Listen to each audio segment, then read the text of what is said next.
Ini adalah sebuah kisah yang tak pernah diduga oleh Naila. Kisah tentang kesepian yang menuntunnya menemukan cinta sejati dalam wujud yang paling sederhana. Seorang wanita yang telah kehilangan segalanya hingga akhirnya menemukan harapan dari arah yang tak pernah ia sangka. Cerita ini mungkin akan membuatmu diam sejenak, menelan emosi yang tiba-tiba memenuhi dada. Dengarkan kisahnya hingga akhir. Yang belum follow akun Cerita Kehidupan, silakan follow dulu. Dan inilah kisah lengkapnya. Naila, seorang perempuan berusia 34 tahun, telah melewati badai hidup yang membuatnya nyaris kehilangan jati diri. Ia pernah menikah selama 11 tahun dengan lelaki yang ia cintai sejak usia 20-an. Namun selama itu pula, mereka tak pernah dikaruniai keturunan. Bertahun-tahun, ia hidup dalam harapan dan doa yang tak kunjung terkabul. Di awal pernikahan, semuanya tampak baik-baik saja. Suaminya Anton selalu berkata bahwa cinta mereka cukup. Mungkin belum waktunya, Nay. Begitu katanya setiap kali mereka keluar dari klinik dengan hasil tes yang kembali mengecewakan. Naila mencoba percaya. Ia menelan pil-pil hormon, mengikuti terapi herbal, hingga konsultasi medis modern yang menguras isi tabungan mereka. Namun, tak satu pun membawa hasil. Lama-kelamaan, kalimat penghiburan berubah menjadi kebisuan. Lalu, keluhan-keluhan halus mulai terdengar, berubah menjadi tudingan yang membekas di hati. Setiap lebaran, setiap kumpul keluarga, Naila merasakan tekanan yang tak kasat mata. Kapan punya anak, Nay? Sudah coba pengobatan alternatif? Jangan-jangan Naila yang enggak subur. Kalimat-kalimat itu tidak hanya menusuk, tapi juga mengiris kepercayaan dirinya perlahan-lahan. Sampai akhirnya, di suatu malam yang dingin, Anton memecah keheningan dengan suara yang dingin pula. Aku capek, Nay. Aku ingin anak. Aku ingin keluarga yang utuh. Tapi kamu bahkan tidak bisa memberikannya. Naila menatapnya. Tak percaya pria yang dulu berjanji akan selalu bersamanya dalam suka dan duka, kini bicara seperti itu. Seolah nilai dirinya hanya ditakar dari kemampuan untuk melahirkan seorang anak. Tidak ada lagi pelukan. Tidak ada lagi tatapan penuh harapan. Yang tersisa hanyalah penghakiman. Perceraian itu terjadi begitu cepat. Naila tidak sempat menyiapkan hati. Ia kembali ke rumah peninggalan orang tuanya, sebuah rumah kecil di pinggiran kota, membawa serta luka yang tak bisa dilihat siapapun.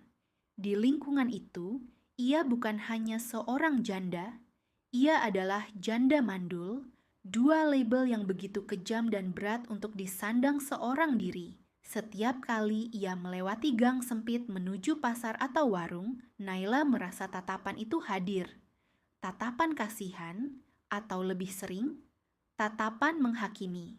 Beberapa tetangga bahkan berani membisikkan komentar-komentar menyakitkan saat mengira ia tak mendengar. Percuma, cantik kalau nggak bisa punya anak. Hidupnya sepi ya, kasihan. Terkadang Naila menangis di balik pintu kamarnya, memeluk bantal, seperti memeluk harapan yang telah lama hilang. Tapi suatu malam, ketika hujan turun dan petir menyambar, ia menatap pantulan wajahnya di jendela. Mata itu tidak lagi sama. Ada luka, tapi juga ada bara kecil yang belum padam. Ia tahu, jika ia terus terpuruk, dunia akan menang. Tapi jika ia bangkit, mungkin, hanya mungkin, ia bisa menulis cerita baru dalam hidupnya. Esok paginya, dengan tangan yang masih gemetar dan hati yang retak, Naila memutuskan untuk membuka kembali warung lama milik ibunya. Warung itu terletak di ujung jalan proyek bangunan yang baru saja dimulai. Ia tidak tahu kemana langkahnya akan membawanya, tapi untuk pertama kalinya setelah lama ia bergerak. Dan dari langkah itulah, cerita yang tak pernah ia bayangkan akan mulai terbentuk. Warung kecil milik Naila mulai beroperasi keesokan harinya. Ia membersihkannya seorang diri, menyeka debu yang menempel di rak kayu, menyusun kembali toples-toples berisi kerupuk dan kue kering, serta mengganti taplak meja yang sudah memudar. Tak ada yang istimewa dari warung itu, tapi bagi Naila, tempat itu adalah titik balik. Tempat di mana ia ingin belajar berdiri di atas luka. Hari-hari pertama berjalan pelan. Beberapa tukang bangunan dari proyek sebelah mulai mampir sekadar membeli kopi atau mie instan. Mereka datang dengan baju lusuh, tangan kasar, dan tawa keras yang kadang membuat Naila gugup. Sebagian dari mereka sopan, tapi tak sedikit yang berani menggoda. Warungnya kecil, tapi yang jual manis banget. Celetuk salah satu pria paruh-baya sambil tertawa keras. Naila hanya tersenyum tipis, mencoba menahan rasa tidak nyaman. Ia tahu, bagi sebagian orang, seorang janda seperti dirinya adalah sasaran empuk untuk lelucon murahan. Tapi ia tak ingin ribut. Ia memilih diam, menunduk, menahan semuanya dalam hati. Meski begitu, ia tetap berusaha ramah. Ia tahu, jika ingin bertahan, ia harus membiasakan diri, sebab hidup tidak lagi memberinya banyak pilihan. Suatu sore, ketika matahari mulai turun dan langit berubah jingga, seorang pria datang. Ia berbeda dari yang lain. Tubuhnya tinggi, wajahnya keras tapi tak menyeramkan. Bajunya penuh debu, namun sorot matanya menyimpan ketenangan yang aneh. Ia berdiri di depan warung, menatap ke dalam dengan ragu. "Permisi, warungnya masih buka?" tanyanya dengan suara berat tapi tenang. Naila menoleh dan mengangguk pelan. "Masih, tapi tinggal kopi dan roti. Kalau mau makan berat, sudah habis." "Tak apa," katanya sambil masuk dan duduk di bangku sudut. "Saya cuma butuh kopi hitam, tanpa gula." Naila tersenyum kecil, menuangkan kopi dari termos besar ke cangkir usang. Ia menyodorkannya tanpa banyak bicara. Lelaki itu menyeruput pelan, lalu mengangguk. Enak, jarang ada kopi warung yang pahitnya pas begini. Mereka tidak banyak bicara malam itu, hanya percakapan-percakapan ringan tentang pekerjaan dan cuaca. Tapi Naila merasa aneh. Ia tidak merasa tegang seperti biasanya. Ada sesuatu dalam keheningan pria itu yang membuatnya tenang, namanya Fajar. Seorang tukang bangunan, duda juga. Ia bilang istrinya meninggalkannya 3 tahun lalu. Pergi dengan lelaki lain dan membawa serta anak mereka. Ia tak menjelek-jelekan siapapun, hanya menceritakan kisahnya seolah itu bagian dari hidup yang harus diterima. Naila mendengarkan dengan penuh perhatian. Entah kenapa, ia merasa kisah itu seperti cermin yang memantulkan kepedihannya sendiri. Mereka duduk lama malam itu, hanya ditemani suara jangkrik dan lampu neon yang menggantung di langit-langit warung. Sejak malam itu, Fajar sering datang. Awalnya hanya sekadar mampir minum kopi. Lalu perlahan, ia mulai membantu membereskan kursi atau mencuci piring. Naila menolak, tapi ia tetap bersikeras. "Kalau kau lelah terus, siapa yang jaga diri?" katanya suatu malam sambil mengelap meja. Naila hanya bisa diam. Hatinya pelan-pelan mulai luluh. Ia tidak tahu perasaan apa itu. Tapi setiap sore, ia mulai menyiapkan kopi lebih awal, berharap Fajar datang. Setiap kali melihat sosoknya mendekat dari kejauhan, jantungnya berdegup lebih cepat. Namun di balik semua itu, ada keraguan besar yang terus mengintai. Naila tahu betapa mudahnya harapan berubah menjadi luka. Ia tahu betapa cepatnya cinta bisa menjadi racun, seperti yang pernah ia alami dulu. "Jangan bodoh, Nay," ucapnya pada diri sendiri saat membersihkan meja satu malam. "Jangan berharap terlalu tinggi, tapi perasaan bukan sesuatu yang bisa ia kendalikan." Setiap tawa Fajar, setiap cerita kecil yang ia bagikan, membuat benteng yang telah Naila bangun selama bertahun-tahun perlahan runtuh. Ia mulai memimpikan hal-hal kecil, berjalan berdua ke pasar, berbagi makan malam sederhana, atau sekadar duduk diam dalam kebersamaan. Namun, Saat harapan mulai tumbuh, Naila tahu dunia belum tentu membiarkannya bahagia dengan mudah. Ia tidak tahu apa yang menunggu di depan.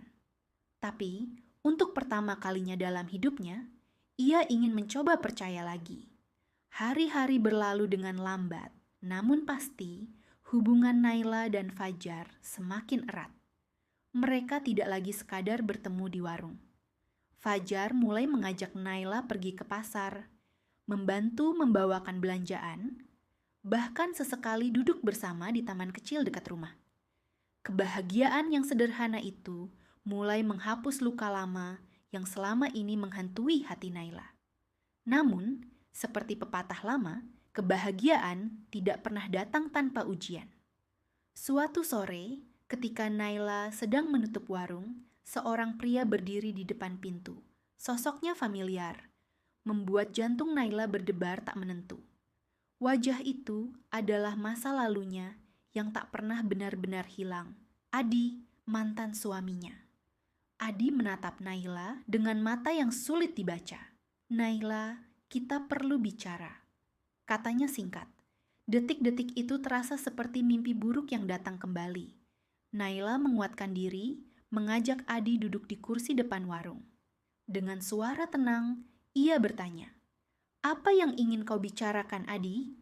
Adi menarik napas panjang, wajahnya penuh penyesalan. "Aku salah, Naila. Aku terlalu egois dan hanya memikirkan keinginanku sendiri. Aku menyesal meninggalkanmu. Aku ingin kita kembali." Kata-kata itu menusuk hati Naila. Semua kenangan pahit, luka yang dulu ia kubur dalam-dalam, tiba-tiba kembali mengalir deras. Ia mengingat malam-malam penuh tangis, hinaan yang datang dari keluarga dan tetangga, serta rasa sepi yang membekas. Namun kini, Naila bukan lagi wanita yang sama. Ia telah belajar mencintai dirinya sendiri, menerima segala kekurangan, dan berani memulai hidup baru. Dengan suara tegas dan mata berkaca-kaca, Naila berkata, "Adi, aku sudah tidak lagi yang dulu kau kenal. Aku sudah menemukan kebahagiaan yang sebenarnya. Aku tidak butuh seseorang yang meninggalkan dan kembali saat kesepian." Adi terdiam, menatap wajah Naila yang penuh keteguhan. Ia tahu bahwa pintu itu sudah tertutup rapat. Setelah Adi pergi, Naila merasa lega dan lebih kuat. Namun, ia tahu bahwa pertemuan itu akan menjadi ujian terbesar dalam hidupnya. Malam itu, Fajar datang seperti biasa. Naila membuka cerita tentang kedatangan Adi. Fajar mendengarkan dengan tenang, lalu menggenggam tangan Naila erat-erat. "Aku di sini, Nay. Aku tidak akan pernah pergi seperti dia," kata Fajar penuh keyakinan. Malam itu mereka berbicara panjang tentang masa lalu, tentang luka, dan tentang harapan masa depan. Namun, ujian berikutnya datang tanpa diduga. Beberapa minggu setelah pertemuan dengan Adi, Naila mulai merasakan perubahan dalam tubuhnya. Rasa lelah yang tak biasa, mual di pagi hari, dan perasaan aneh yang sulit dijelaskan. Ia memutuskan untuk memeriksakan diri ke bidan desa. Hasil tes membuat dunia Naila berputar. Ia hamil. Kabar ini adalah keajaiban yang tak pernah ia bayangkan setelah bertahun-tahun hidup dengan stigma mandul. Namun, di saat yang sama, kekhawatiran dan ketakutan muncul. Apa aku siap menjadi ibu? Apa Fajar akan menerima semuanya? Naila bertanya dalam hati. Ketika memberitahu Fajar, pria itu hanya tersenyum hangat dan menggenggam tangan Naila lebih erat. "Aku akan selalu ada untukmu, untuk anak kita. Ini bukan hanya tentang masa lalu, tapi tentang masa depan yang kita bangun bersama." Hari-hari berikutnya dipenuhi dengan kebahagiaan dan harapan baru. Naila semakin kuat menjalani hidup, penuh semangat untuk membesarkan anaknya dengan cinta.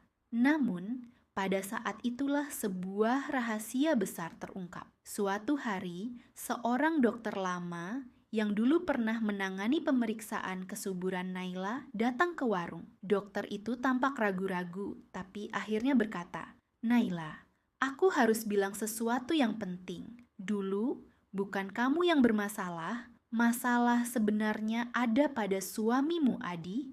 Kata-kata itu seperti petir di siang bolong. Semua penderitaan, hinaan, dan kesedihan yang pernah Naila alami ternyata berdasar pada sebuah kebohongan besar. Air mata mengalir deras. Tapi kali ini bukan karena kesedihan, melainkan karena kelegaan. Fajar memeluk Naila erat, berkata, "Kamu tidak pernah kurang, Nei. Kamu wanita kuat, dan aku mencintaimu apa adanya." Di momen itu, Naila menyadari satu hal penting. Kebahagiaan sejati bukan tentang masa lalu, tapi tentang bagaimana ia memilih melangkah maju. 9 bulan berlalu dengan cepat. Naila menjalani masa kehamilan dengan penuh harapan dan keteguhan hati.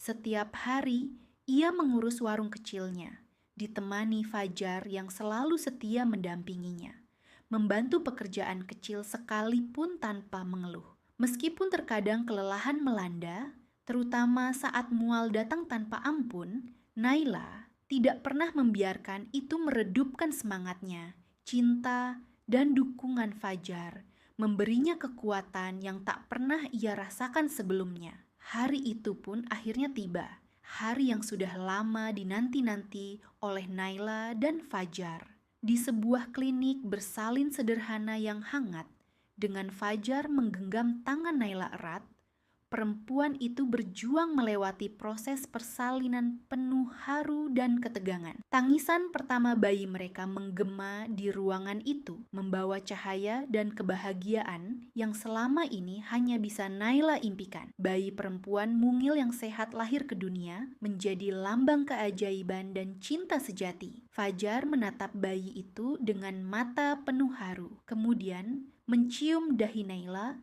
dengan kelembutan yang tak terlukiskan. "Terima kasih, Naila. Kamu telah memberi kami kehidupan baru," bisiknya. Naila tersenyum lemah, kelelahan namun bahagia. Ia menatap wajah mungil anaknya dan berkata, "Kita beri nama Aira. Semoga dia menjadi cahaya bagi hidup kita." Hari-hari setelah kelahiran Aira dipenuhi dengan kebahagiaan sederhana namun bermakna. Naila belajar menjadi seorang ibu yang penuh kasih, sementara Fajar bekerja keras untuk memastikan masa depan mereka. Para tetangga yang dulu sering mencibir kini berubah sikap. Mereka melihat betapa kuatnya Naila dan bagaimana cinta bisa mengubah segalanya. Bahkan beberapa pekerja di proyek bangunan yang sering menggoda kini datang memberikan ucapan selamat dan dukungan tulus.